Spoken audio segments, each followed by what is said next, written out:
Alright, so continuing on with the Jurassic Park franchise, at 3:30 in the morning for some reason, it's time to watch Jurassic Park III from 2001. This has Sam Neill returning after not being Lost World. We have Laura Dern, who's in this for all of 5 minutes. She's barely in this movie. We have William H. Macy, who is a fantastic actor. We have Tia Leone, who's a good actress. I've never been a huge fan of hers. This movie sucks, though. This movie really is a bad entry in this franchise. Probably one of the worst, if not the worst. Now, I don't remember, the last two Jurassic Worlds and the sequels to Jurassic World too much. But I know the consensus is a little better than for this movie. I think this is the low point of the franchise. Nothing makes sense in this movie. Nothing. Everything, the writing is atrocious throughout all of this movie. The way they get Dr. Grant and Billy to this island, the way that Eric is alive after 8 weeks on this island, I don't think so. T-Rex piss stories of yore that we don't get and expect to believe it happened. The satellite phone that is ringing and they can hear it through the chest of a giant dinosaur. Nothing is written well in this movie. Nothing. So we're going to jump into Jurassic Park 3 because this is going to be fun. The pterodactyls, that's a whole subject right there. Also, now this is the entry where we had to realize that the T-Rex and the Raptors aren't that terrifying anymore. Especially after the gymnastic kick that killed one of the raptors in Lost World from Ian's daughter. So this is the entry where we had to add a new, bigger dinosaur that's even more scary than the T-Rex. And we get the tricycloplots, as William H. Macy's character calls it. But I forget the actual name. What is it? The Spinosaurus? The Spinosaurus? Something like that. It looks cool with the whole fin on its back, and it looks very cool. I feel like it's very underutilized, though, in this movie. Now, why the stupid intro scene plays out, which, remember I was saying in the first Jurassic Park movie, I was really paying attention, heavily to the CGI, just to really hyper-focus on it. And I said, aside from a few little shots and scenes, it still holds up beautifully today. This whole intro scene, what you got the kid, I forget his damn name in this movie. Eric, I want to say. Eric and a friend of the family, his parents or something like that, are going parasailing by the island. The entire background is a fucking green screen, and it looks so bad. It looks so obvious.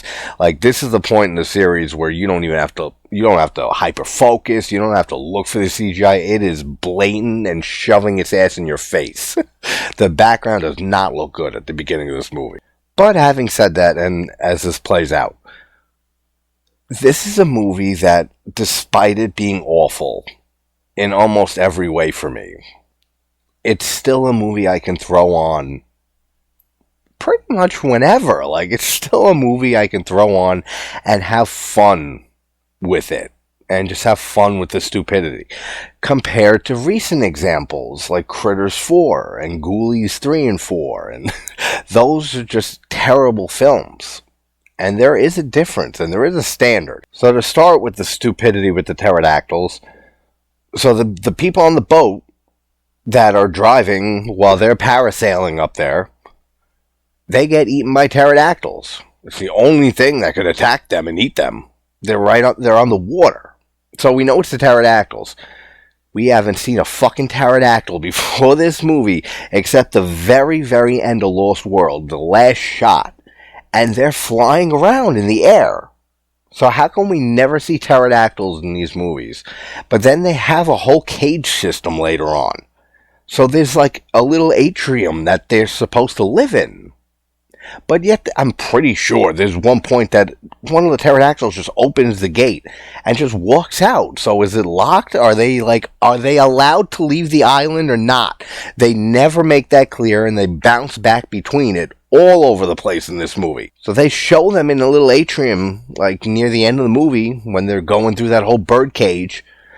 That's supposedly where they're supposed to be, but yet they can leave whenever they want and kill these people just for the plot to get Eric trapped on this island, which in no way did he ever survive 8 weeks there. But there is some good stuff in here. I like when you first see Dr. Grant, and now Dr. Sadler has moved on. She's dating some other dude, and Dr. Grant is here, and he's playing with her son, and he's playing with the dinosaurs.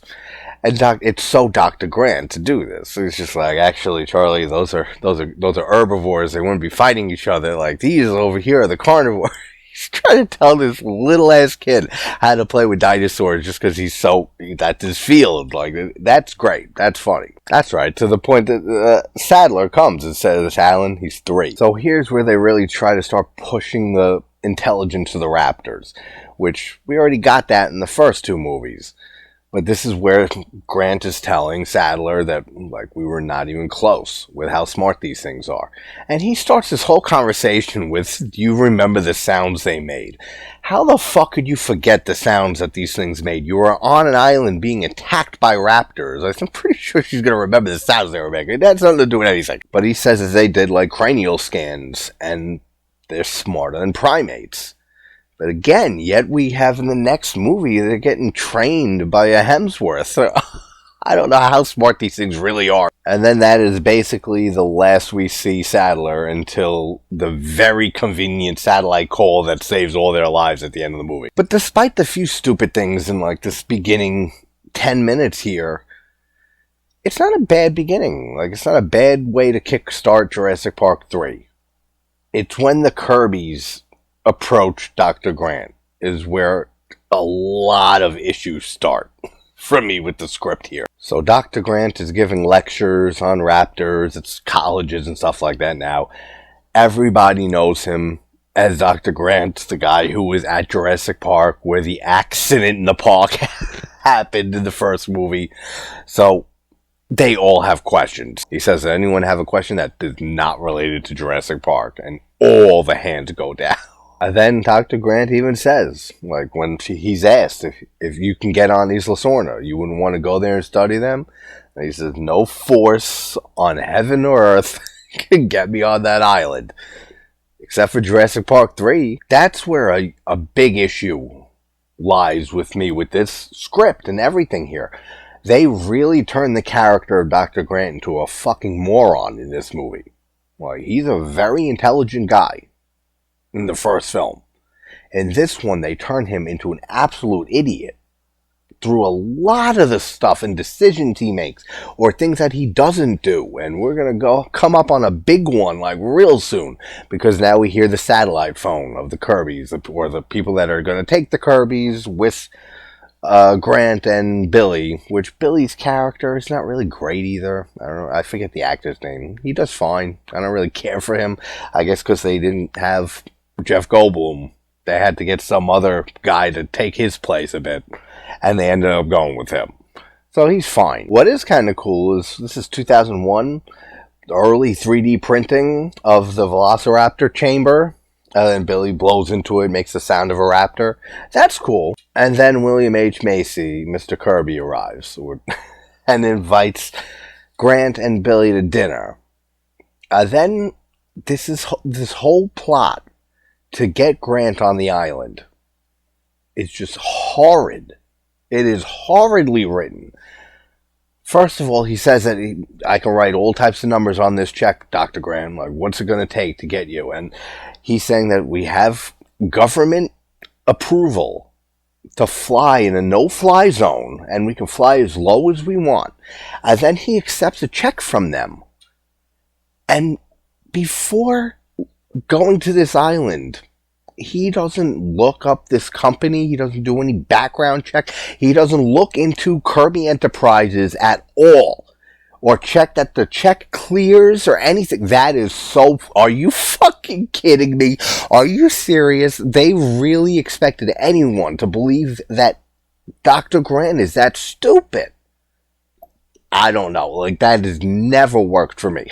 The fact that he doesn't look into Kirby Enterprises at all, and he just takes this guy at his word, when he just said that nothing on earth or heaven could get him on that island. And then some guy just happens to come and offer him a bunch of money. Who knows how much he wrote on that check, but I'm sure it was a lot to get him there. He doesn't even look into it to make sure it's an actual company or anything. That is too unbelievable for me. Sorry, that is just awful, awful writing. So they just get on the plane and they head over to Isla Sorna. The whole thing with Alan having a dream, and then he sees the velociraptor with Billy's voice, Alan, and it wakes him up. That's stupid as shit, too. I don't like any of that. They end up landing, and then they end up getting their asses right back on the plane because of the big Spinosaurus thing. And we lose Cooper, man. Cooper gets eaten by the Spinosaurus, which causes them to have a brutal plane crash where they all somehow survive. That's another thing, and that's why I really don't care for Leone in this movie. She's annoying as shit. The whole thing with the megaphone, where she's screaming for Eric and Dr. Grant saying that's not a good idea. Then he's screaming to his wife or ex-wife, whatever, Kirby. That's not, Dr. Grant says it's not a good idea. And she's still screaming through, what's not a good idea? Like, come on, you're on an island full of dinosaurs. This bitch doesn't realize that you shouldn't make a lot of sound because it can attract dinosaurs. The writing, But see, like, this scene is cool. This is an alright scene. When the Spinosaurus, the front of the plane crumbles and falls off, and then, the Spinosaurus comes, and of course the brother gets eaten first. But cool, he, pulls him out of the plane, and then puts him on the ground, and then he, steps on his back, and then you see, you don't see it, but, he goes and, rips his head off, it looks like. That's pretty cool. Then we get this, I don't know even what to call it, this chase sequence with the Spinosaurus chasing after all of them, and these human beings are all outrunning this giant-ass dinosaur. I mean, I'm not a dinosaur expert. I said this in one of these videos already. But a T-Rex, right? And this is supposed to be bigger and faster than a T-Rex. Pretty sure a T-Rex can run faster than a human being, right? I'm pretty positive on that. So the fact that they can even outrun this thing on foot is ridiculous. But then a T-Rex does show up, and then we have a brief, I wish it was longer. That would add a little bit to this movie. But the fight between the T-Rex and the Spinosaurus, really cool. And the T-Rex ends up getting his ass killed. And before the whole little showdown between T-Rex and Spinosaur, there's another example of them just making Dr. Grant a moron. Where the little gag where they look at the grass, the patch of grass, and there's a dead dinosaur. And he just says, oh, don't worry, it's dead. And then the T-Rex lifts its head up. And he says, nobody move a muscle. Now, he's an expert on dinosaurs. He knows if you don't move, then a T-Rex will not know you're there. And then the joke is they all run away. And then he ends up running after them. Why is he running after them? He still knows it's the best thing to do is not move. Why would he run after the rest of them? Then he's just the last one closest to the T-Rex of the line of the group of them running away. None of that makes sense, and it's not true to his character. And another thing that makes no goddamn sense in this movie, these huge dinosaurs, the T-Rexes, the Spinosaurus, whatever it's called, they just sneak up on these people multiple times in this movie. These giant-ass things, which we've seen the T-Rex in the first two movies from far away, the shaking of the ground and the ripples in the water. And I said, whenever they're on screen, though, you don't hear a goddamn shake or anything. They're able to just sneak up on them. They don't hear the sounds of a Spinosaurus or a T-Rex stomping along the ground, walking around towards them. It could just covert up, sneak up on them. God, man, why did I pick this? See, this is when it just keeps getting stupider to the point it defies all belief. Kirby ends up saying exactly what happened and comes clean and says, our son is missing. He was parasailing with a friend of ours 8 weeks ago. They've been missing now for 8 weeks. The Costa Rican government won't help. The U.S. Embassy said, accept the inevitable, that they're dead. So he says that they needed someone who was on this island. And Dr. Grant tells him, I was never on this island. These people, none of them fucking look into anything. They don't check up on anything. These people, the Kirbys, it's their kid. their kid's life on the line. They're trying to find their child. And they don't look into Grant enough to know that he wasn't on this island, Isla Sorna, that it was the other island. They don't even know there's two islands. So they don't even look into anything when they hire Dr. Grant. And then after they come clean about the kid, and that's the reason they're there, it still takes another 10-15 minutes before Dr. Grant asks them and says, there is no Kirby Enterprises, right? And then he says it's Kirby Bath and Tile. And we have a location, the Westgate Shopping Mall. And then Billy comes in with the stupidest question and says, I guess that check you wrote us isn't any good either, huh? What type of fucking dumb line is that? He just said that Kirby Enterprises doesn't exist. So yeah, that check from Kirby Enterprises is not going to clear. The dialogue, it's headache inducing. That's how stupid some of the writing is in this. And then Dr. Grant bitches about it. And he says, we're here in the worst place in the world, we're not even getting paid. Sorry, that's all your fault. Like, you didn't even look into Kirby Enterprises to see that it's an actual company before getting on this plane. I'm sorry, that's all on Dr. Grant. Probably the biggest crime with this movie is that William H. Macy had to do this. Like, he is such a great actor. Just everything that he's been in. But if you haven't seen the show Shameless, which I know many people have, but if you haven't seen Shameless, the American version, because it was based off a British one, watch it. Watch a few episodes, because that show really showcases how phenomenal of an actor William H. Macy really is. And just the fact that he was in this and wasted in such a crappy sequel, that it pisses me off. He should have been doing something much better. So they end up finding the parasail in the tree and the camera, and they're looking at the last footage that Eric and, I always forget, whatever the hell the guy's name who's dead is, that he was parasailing with. And they're looking at the last footage and stuff. And then they get the little jump scare on Leone when you see the skeleton of the guy, which, I mean, I'm not a mortician, but 8 weeks they've been missing. So, I mean, is he going to be a full-on skeleton after 8 weeks? I don't think that it happens that fast. I'm pretty sure it doesn't. It's a funny scene when Mr. Kirby, he wants something from the vending machine. Like, anyone got change and stuff. And Billy just kicks in the vending machine glass and starts taking stuff. And then, for some reason, instead of just taking whatever he wants from the one that's already broken, he tries kicking it to be cool like Billy. And he fails miserably and just hurts his foot. That's pretty funny. Are you goddamn playing some type of practical prank on me? To how stupid this is with the Velociraptor. When they're in this building, and then Tia Leone goes up to, I don't know her character's name. She goes up to, like, the glass. There's, like, all these containers with, I don't know, like, some type of liquid formaldehyde or something.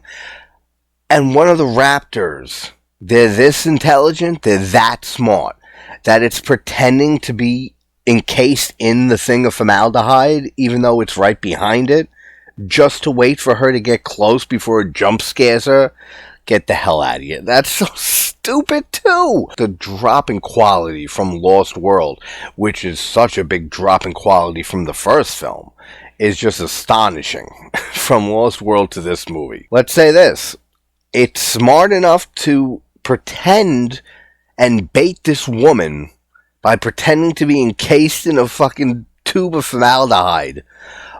But it's not smart enough to realize that its neck won't fit in between the tubes in order to snap and eat them. He tries it multiple times. So they don't realize that he can't fit his head and neck through there, but he's smart enough that he could pretend to be a statue for like a very long while before he jump scares her. Get out of here. So then we have a long chase sequence with the raptors, and they almost eat Tia Leone, and at this point you're fucking hoping maybe they do. And then Alan gets separated from the rest of them, and you think the raptors are going to attack and kill him, but of course it's Sam Neill, so he's not getting killed. And then we find out that Eric's alive. He throws a smoke grenade or something, and brings him into, I don't know, some type of structure. The whole fact this kid's alive after 8 weeks on this island is beyond believable. Sorry. Like, there's no way that this kid survived 8 weeks on this island. I don't care what supplies they left behind. All the InGen people, you had dinosaur experts. You had people that knew how to track dinosaurs and track predators and stuff that were getting eaten left and right, that were loaded with tranquilizer guns and everything. And their asses were all eaten in a few days. There's no way this kid's alive. And the whole thing with the Tyrannosaurus piss, he asks the kid, he says, how'd you get this? He says, you don't want to know. No, I want to know. I want to know how this kid got T-Rex piss. That would be more interesting than anything that goes on in this movie. How this kid was able to get Tyrannosaurus pee and have it just chilling in the place that he's hiding out in. It doesn't attract T-Rexes? It doesn't attract anything? None of this is good. There's some funny banter, though, back and forth between Grant and Eric when they're sitting there eating. And he says, I read your book, both your books. Like, I like the first one better. You liked dinosaurs back then. He says, yeah, they didn't try to eat me yet. And then he says they give a little jab at Ian Malcolm's character, Jeff Goldblum. He said, I read his book, too. And he said, what do you think? He's like, I feel like he's a little high on himself. And he's like, that's two things we got in common. That's all cool. Like, all that dialogue is fine. So they could write good dialogue here. They did. This is some of the most offensive bullshit in this movie. The scene where they meet back up with the Kirbys, Eric and Grant.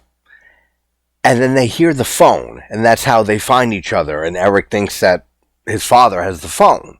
So they hear the satellite phone going off, and they meet up by the fence. And he's like, how do you know where we were? He said, I heard the phone ring and the jingle. He's like, I don't have the phone. It's like I lent it to whatever on the plane who got eaten. Then they look behind them, and the Spinosaurus, whatever it is standing right there.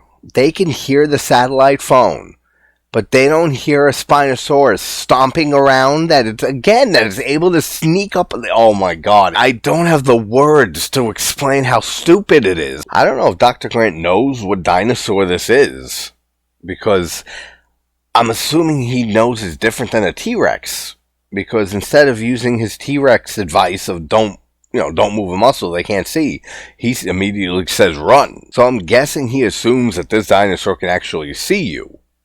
And they start running along the fence line. Then there's just the most convenient hole in the fence right when they're about to get eaten. They're able to dive through the hole in the fence. And they meet back up and they're all together again. So then they make their way into the whole big birdcage atrium with the pterodactyls. And again, they show one of the pterodactyls just push open the gate. So they can just leave whenever they want.